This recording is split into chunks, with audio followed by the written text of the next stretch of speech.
Il est parmi les rares danseurs noirs ou métis à avoir coécrit en 2020 un manifeste sur la question raciale à l'opéra pour la faire sortir du silence.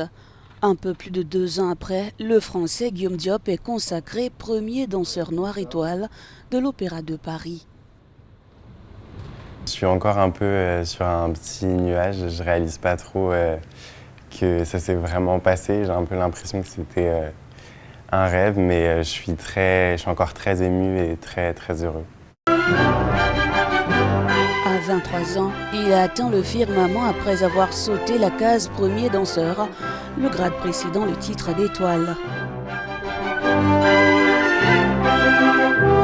Le fait qu'on me décrive comme le premier danseur étoile noire de l'opéra, c'est pas quelque chose qui m'énerve, non, parce que c'est un fait et j'en suis content.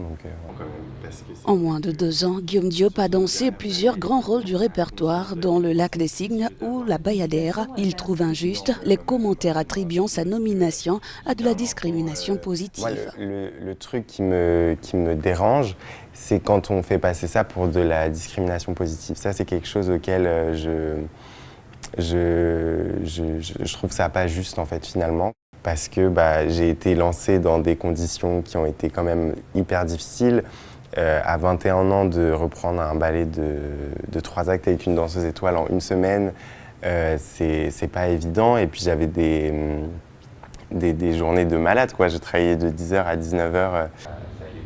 Ayant commencé le classique à 8 ans, il intègre l'école de danse de l'opéra malgré les clichés sur les personnes noires. Admis à 18 ans, il accède en 5 ans au titre suprême. Je suis vraiment content et fier de représenter ça aussi finalement parce que j'ai conscience que ça va aider des enfants et des familles pour se lancer dans la danse.